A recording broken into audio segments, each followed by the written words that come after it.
Back in the 1940s, English author, Christian author and apologist C.S. Lewis wrote the first of what ended up being 7 or 8 of the Chronicles of Narnia.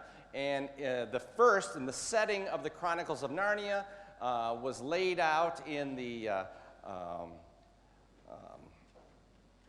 Lion, the Witch, and the Wardrobe. And evidently, 4 children, the primary character in the story, Lucy, had been rescued from London during the bombing, and they had been taken to an English manor, countryside manor, and the kids were staying there to stay safe. And evidently, they wandered up into the uninvestigated parts of the house, and they found a bedroom, and they found in there a wardrobe, you know, thing where you keep clothes. I think for those of you that are used to walk-in closets, a wardrobe, and evidently they figured out that by pushing on the back of the wardrobe, they could pass through and enter into this mystical and fantastical place called Narnia. So that the wardrobe became, if you will, an opening. It became a doorway into a parallel and a redeemed and fantastic place. And they encountered many characters there, etc. So this opening, in the midst of our ordinary lives, an opening, a door, if you will, I'm picking up on this from the gospel text today and from our Easter invitation to believe. And so I'm wondering with you, maybe, you know, you saw twice, not once, but twice, it mentioned in the gospel today that where they were was behind a locked door.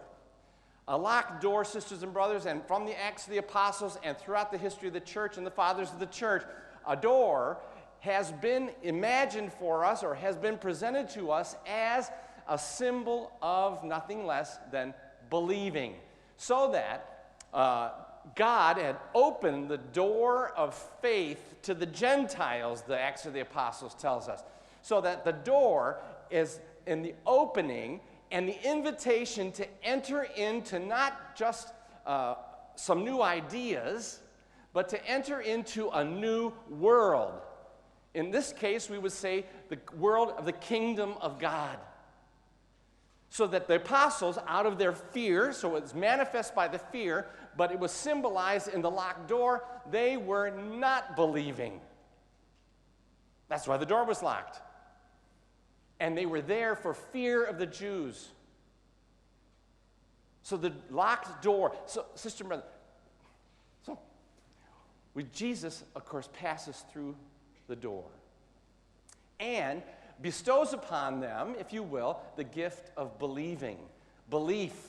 And this is why this whole book has been written, St. John tells us, is so that you, like the apostles and eventually Thomas, would believe.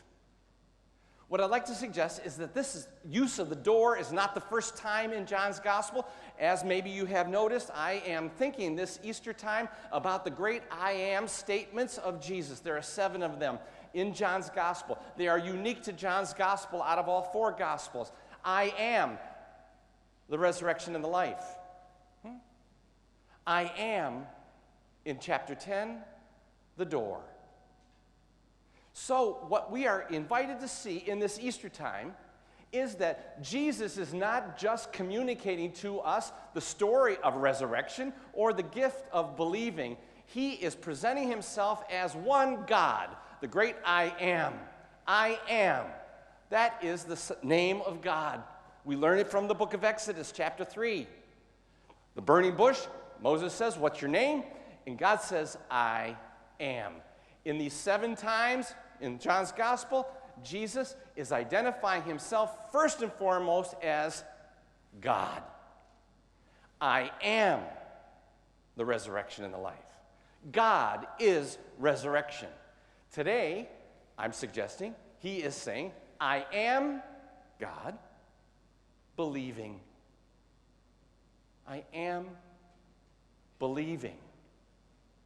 Sisters and brothers, the Easter invitation for all of us is to not only believe that Jesus rose from the dead, but to enter the door of communion with Jesus, which is believing, which is life with God.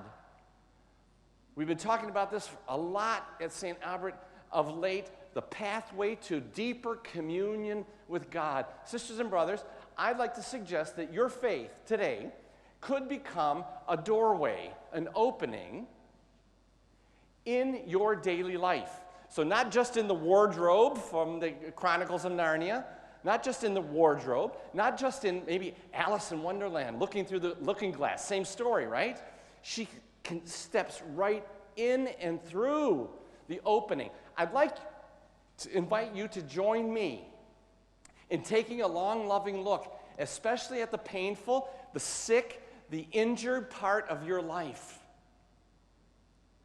And instead of just seeing that painful, broken humanity, which causes us fear, sadness, anger, disengagement, to see rather that it is in precisely the door. And by faith, we can pass through that moment of our lives. And these happen every day, right? Many times. I got a little sciatica thing going on here. And so, every time I sit down, I go, oh, yeah, that's right. I'm a broken down old man, falling apart, right? That's the first option. What I'm saying today is, oh, yes, Jesus, believe, come in, be able to see through the plane of our lives, your daily reality, and see that by believing in Jesus, God who is the door of belief, that we can use all of our life, every moment of our life, as the opening to pass through into believing. So stop looking at it and seeing simply your miserable, broken down body in life. How much time do we spend in front of screens, right? The television screen, the computer screen, the phone screen. And I don't know about you, but it is not perking me up. It's either work or misery around the world, right? Every once in a while, I put a fantasy of a movie or something. That kind of consoles me. But in a sense, isn't it?